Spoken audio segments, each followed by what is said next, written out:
दूसरा आसन हम कर रहे हैं जिसका नाम है ध्रुव आसन। कैसे होगा? एक पैर के जंघा के मूल पर दूसरे पैर की एड़ी को लगा देंगे। एक जंघा के मूल में दूसरे पैर की एड़ी को लगाना और प्रसन्न रहकर करना। धीरे धीरे यूं हिलते हिलते इस घुटने को सीधा कर लो। ये हिलते हिलते हिलते स्थिर होने लगता है। पहले तो यहाँ पर ये ध्रुवासन भी कहलाता है, कुछ लोग इसको वृक्षासन भी कहते हैं, लेकिन ये ध्रुवासन ही है। ऐसे रखो और सामने एक बिंदु पर अपनी दृष्टि को केंद्रित रखें। थोड़ी देर इसी तरह से संतुलन बना के रखना। आज हम सीख रहे हैं संतुलन बनाने वाले कुछ योगासन, जिसका यहाँ पर बन जाए, फिर वो हाथों को ऊपर ले जा करके ऐसे ऊपर प्रणाम की नमस्ते की मुद्रा में, और यहाँ भुजाएं हमारे कानों से सटी हुई ऐसे ऊपर ले लेना। आपको दिख पा रहा होगा ऐसे। एक पॉइंट पर मन को टिका के रखना, श्वासें सामान्य रखना। जो व्यक्ति इसका अभ्यास सामान्य रूप से कर लेता है, फिर बाद में इसको बंदों के साथ में, कुंभकों के साथ में भी इस आसन का अभ्यास करवाया जाता है। ऐसे वापस आ जाना और रिलैक्स, विश्राम। इसको अब दूसरी तरफ से भी इसी प्रकार से दोहराएंगे। संतुलन शरीर पर होना चाहिए, मन पर होना चाहिए, नियंत्रण शरीर पर और मन पर होना चाहिए। नियंत्रण और संतुलन से ही यह संसार चलता है। परमात्मा ने इस पूरे संसार पर नियंत्रण कर रखा है, संतुलन, बैलेंस बना रखा है। सब चीजें बैलेंस के साथ चलती है। किसी ने कहा भी है, हर वस्तु बंधी है नियमों में, किसने यह नियम बनाया है। युग बीत गए और बीतेंगे, कुछ परिवर्तन नहीं आया है। उगता है सूरज प्राची में, नित पश्चिम में छिप जाता है। दिन रात का चक्र चली कैसे, ऋतुओं ने असर दिखाया है। हर वस्तु बंधी है नियमों में। एक आसन है नटराज आसन। देखो कैसे होगा। ऐसे अपने पैर के अंदर की तरफ से ऐसे टखने को अंदर से ऐसे पकड़ें, धीरे धीरे इसको खोलें और ऊपर उठाएं, और दूसरे वाले हाथ को ऐसे आगे की तरफ से, गिरने नहीं देना, ऊपर की तरफ लाना, जिससे कि शरीर सीधा होता रहे। इसको पीछे से ऊपर लेते रहे और इसको आगे से ऊपर लेते रहे। एक घुटना बिल्कुल सीधा होगा जिस पर हम बैलेंस हो रखें। यह नटराज आसन है। सामान्य रूप से जो करते हैं वो। अब विशेष रूप से जो नटराज आसन होता है, उसमें अंगूठा भी पकड़ करके यूं पूरा खींच लेते हैं। ऐसे नटराज आसन होता है। ऐसे दूसरे को भी कर लेते हैं, दूसरे पैर से भी। धीरे धीरे इस पैर को यूं अंदर से पकड़ा, इस टखने को, फिर और पकड़ा, पकड़ते हुए इस अंगूठे को खींचा। पहले तो सिंपल वाला देख लेते हैं। यह सिंपल। फिर और अच्छे ढंग से आप करेंगे तो अंगूठा पकड़ लेंगे,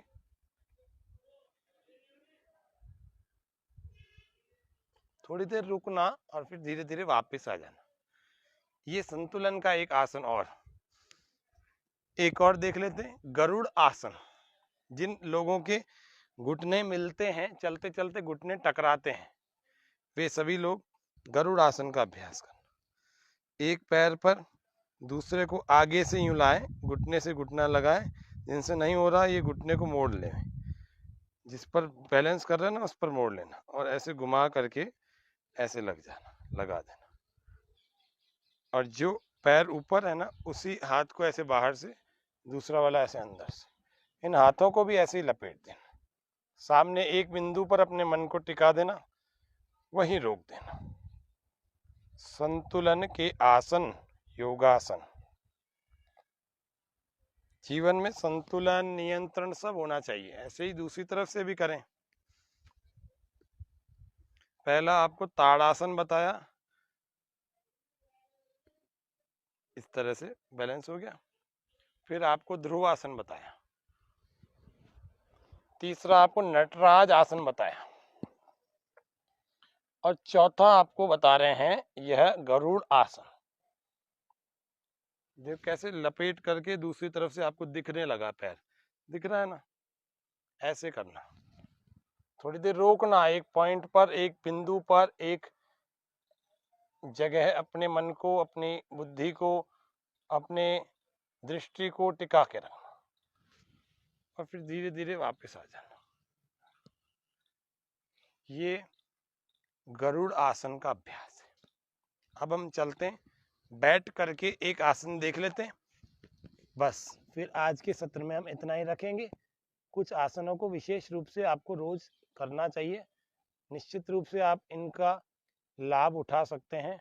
यदि आप जीवन में इन आसनों को रोज करेंगे तो आपकी डिसीजन पावर होती है ना, डिसीजन पावर, निर्णय शक्ति, निर्णय की क्षमता बढ़ जाएगी। देखो ऐसे दोनों पंजों पर ऐसे बैठ जाते हैं। फिर धीरे धीरे, पहले तो शुरू में तो कैसे करते हैं, ऐसे बैठते हैं उकड़ू आसन में। फिर धीरे धीरे आपको ऐसे दोनों पंजों पर आ जाना। इन पंजों पर आने के बाद आपको एक पंजे पर ही बैलेंस करना है। पहले तो इन दो पर काफी सारे लोग नहीं आ पाएंगे, फिर भी कोशिश करें दोनों पर आने की। फिर धीरे धीरे एक को उठाएं। कैसे उठाना, ये उठा करके और ऐसे यहाँ लगा लेना। और फिर धीरे धीरे इसी अकेले पंजे पर, दाएं पैर के पंजे पर मैंने अभी शरीर को बैलेंस किया हुआ है। और बैलेंस करने के बाद दोनों हाथों से नमस्ते की मुद्रा, प्रणाम की मुद्रा, और सामने देख रहे हैं एक बिंदु पर। रोक करके रखें थोड़ी देर और क्षमता पूरी होने पर ऐसे वापस आ जाए। ऐसे ही दूसरे पैर से भी इसका अभ्यास करें। जैसे उससे किया था ऐसे ही इससे भी धीरे धीरे आपका रोज प्रयास करेंगे तो होने लगेगा। कठिन कुछ भी नहीं है, ऐसे हो जाएगा। इन सभी आसनों को करके आप अपने जीवन में कंट्रोल ऑफ सेंसेस, ब्रेन को कंट्रोल, शरीर को कंट्रोल, और यदि प्राणायाम के बाद ध्यान का भी अभ्यास करेंगे तो आपका ब्रेन, आपका माइंड एंड आपका शरीर, ये तीनों आसनों और प्राणायाम और ध्यान के मेडिटेशन से कंट्रोल हो जाएगा।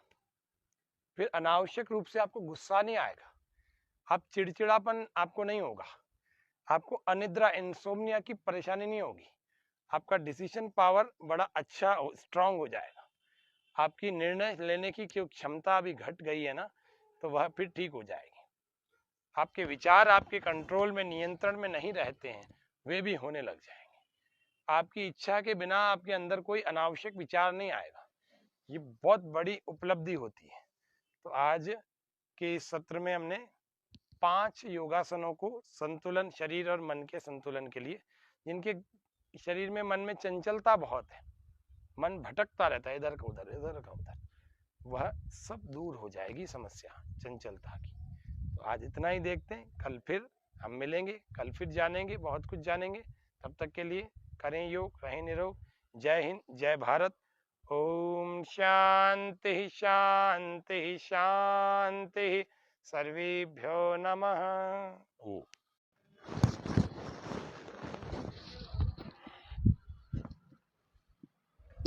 ओम नमस्ते जी। स्वामी न्यूज के इस विशेष कार्यक्रम योग व स्वास्थ्य में आप सब दर्शकों का हार्दिक स्वागत, अभिनंदन। मंत्र पाठ। ओम विश्वानि देव सवितर्दुरितानि परासुव यद्भद्रं तन्न आसुव। ओम। आज आप सभी दर्शकों को पुनः होली की और होलिका दहन और धुलंडी की विशेष रूप से शुभकामनाएं, बधाई। आज के इस कार्यक्रम में हम जानते हैं संतुलन के लिए कौन से योगासन हमें करने चाहिए। तो कुछ 4-5 आसनों को आज हम बता रहे हैं संतुलन के लिए कौन कौन से होने चाहिए। तो आप देखें, सबसे पहला आसन जो हमारे शरीर में संतुलन को बढ़ाता है, वो कौन सा होता है? सबसे पहला अभ्यास संतुलन, क्योंकि संतुलन शरीर में होना बहुत जरूरी है। शरीर पर कंट्रोल और मन पर कंट्रोल, कंट्रोल ऑफ सेंसेस, ये जरूरी होता है अगर आपको एक सुखी जीवन जीना है। तो क्या अच्छी चीज है, सबसे पहले से देखते हैं। ताड़ासन, दोनों पैरों पर संतुलन होगा, दोनों पंजियों पर होगा, बाकी पूरे पैर उठ जाएंगे। सांस भरते हुए हाथों को ऐसे ऊपर उठाएं और ऊपर उठाने के बाद ऐसे उंगलियां ऐसे अंदर फंसा लेंगे और हथेली को ऐसे ऊपर ले लेंगे और फिर धीरे धीरे जब इसको ऊपर खींचेंगे तो धीरे से अपने पैरों को भी ऊपर उठा लेंगे। कैसे उठाएंगे? केवल पंजे जमीन पर और एड़ियां ऊपर उठ जाएंगी और पूरा पैरों का बाकी का भाग भी ऊपर उठ जाएगा। देखो आप मेरे पैर देख सकते हैं, केवल पंजों पर मैंने शरीर को संतुलित कर रखा है, बैलेंस कर रखा है केवल पंजों पर। और पूरा ऊपर खींचते जाएं, लगातार खींचते जाएं। जो कर सकते हैं तो ऐसे अंगूठे में अंगूठा फंसा करके खींचे, सामने दृष्टि एक बिंदु पर टिका के रखें और यदि सांस को अंदर भर के अंदर रोक सकते हैं तो बहुत अच्छी बात है। और फिर धीरे धीरे सांस को बाहर छोड़ते हुए धीरे धीरे नीचे ले आए। फिर से इसी का अभ्यास एक बार करते हैं। पूरा संतुलन, श्वास बाहर छोड़ते हुए धीरे धीरे वापस आ जाना। पहले दिन से 10-15 सेकंड के लिए रुक सकते